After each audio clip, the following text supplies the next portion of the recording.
This is Municipality of San Miguel, and this is the Church of San Miguel, Iloilo.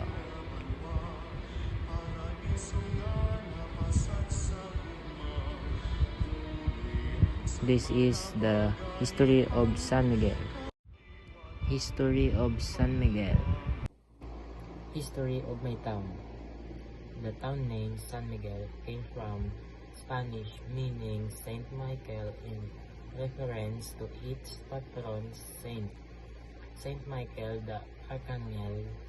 When the Archdiocese Haro planned to split parishes for Alimujan, Leon, and the area then called Angoy, three patron saints were assigned. The Carabao carrying Saint Michael's image would not to go Alimujan, so he became the area's patron after Saint Michael has said to miraculously drive away marauders in 1805.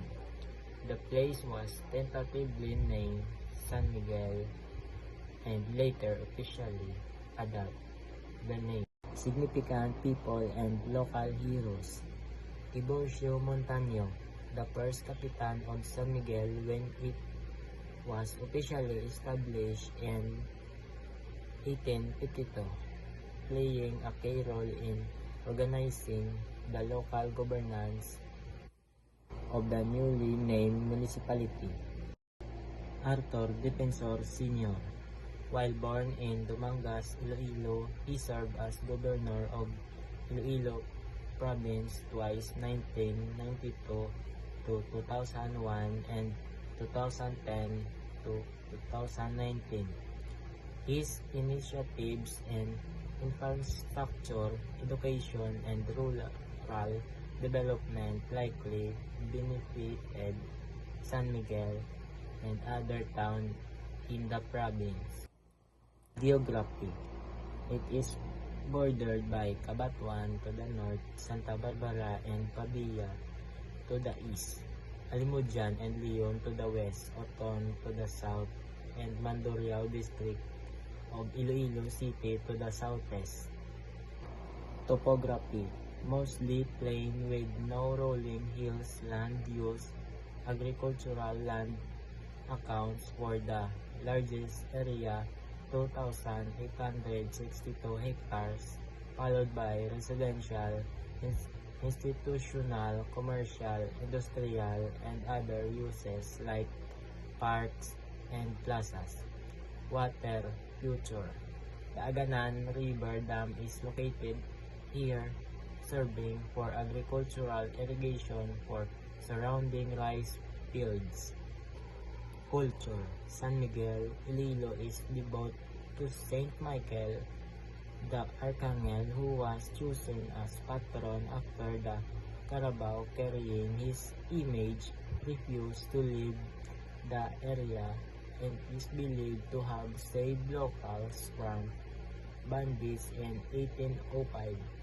The Pasidungog kay Senyor San Miguel Festival takes place each December with tribal dance reenacting the saint selection along with fairs and community events. The St.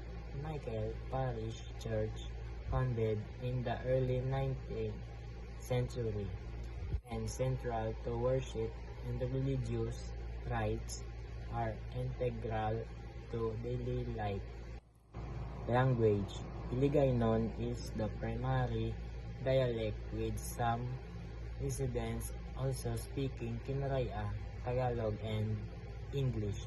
Town hymn. A search for an official municipal hymn was launched to showcase the town history, values, and identity, when the winning composition to be adopted via local ordinance.